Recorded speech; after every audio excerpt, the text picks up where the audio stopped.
मंडल एवं युवा शक्ति को कनक चौहान का सादर प्रणाम। महोदय, केंद्रीय बजट पर अपने विचार व्यक्त करने से पहले मैं उस विकसित भारत की कल्पना करती हूँ जहां अन्नदाता एग्री इनोवेटर हो, चारों ओर हरित ऊर्जा, सौर ऊर्जा, तकनीक के हर चिप में भारत का नाम हो। कश्मीर का केसर, तमिलनाडु की कांजीवरम साड़ी, लिज्जत पापड़ का चटपटा स्वाद या मणिपुर के जोगम बंबू जैसे तमाम उत्पादों की विश्व भर में दहकती गूंज हो। मानव ज्ञान हो, विज्ञान हो, शिक्षा, चिकित्सा या अनुसंधान हो, नीति हो, रीति हो या महिलाओं की राजनीति हो, वो भारत जिसके युवाओं की गर्जन से पत्थर रूपी चुनौतियां भी पानी सी तरल हो जाएं, ऐसे भारत की जब कल्पना करती हूं तब लगता है कि ये मनोहर दृश्य यूं ही पूर्ण नहीं हो सकता। इसके लिए हमें वंदे भारत की गति से चलना होगा और यह गति मान्यवर निस्संदेह केंद्रीय बजट 2026 प्रदान कर रहा है। महाकाव्य रामायण में लिखा है कि जननी जन्मभूमिश्च स्वर्गादपि गरीयसी, अर्थात हमारी मातृभूमि स्वर्ग से भी बढ़कर है। और जब इसी भूमि के उत्थान के लिए वित्त मंत्री जी कहती हैं, this is Yuva Shakti driven budget inspired by 3 कर्तव्यास, सस्टेन ग्रोथ, फुलफिल्ड एस्पिरेशंस और सबका साथ सबका विकास। 15,000 content creator labs, 500 UGC colleges, orange economy, AI, हरित ऊर्जा, semiconductor mission, biopharma Shakti mission और 10,000 करोड़ का एमएसएमई फंड।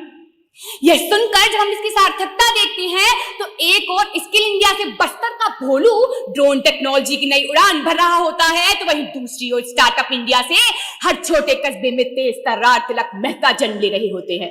एक और खेलो इंडिया मिशन से नई मनु भाकर मीराबाई चानू मुस्कुराती नजर आती है, तो वहीं दूसरी ओर 7.8 लाख करोड़ का रक्षा संकल्प उन वीरों का प्रतीक है जो ऑपरेशन सिंदूर की तरह शत्रुओं को मुंह तोड़ जवाब देने का साहस रखते हैं।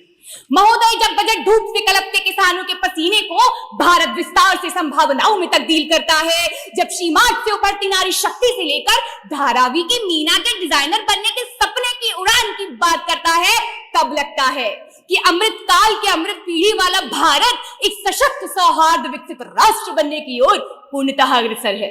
साथियों, ये मुझे प्रतिभा, महत्वाकांक्षा और आकांक्षाओं का एक ऐसा त्रिवेणी संगम प्रतीत हो रहा है जहां से राष्ट्र निर्माण की नई धारा प्रवाहित हो रही हो और मानो बजट युवाओं के कंधे पर हाथ रखकर कह रहा हो, चलो अब तुम्हारे सपनों की बारी है।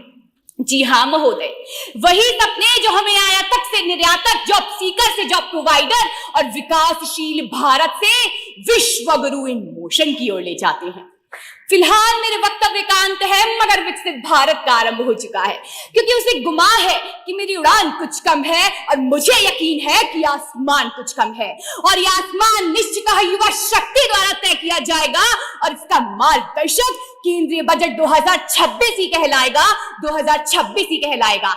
धन्यवाद। जय हिंद, जय लोकतंत्र।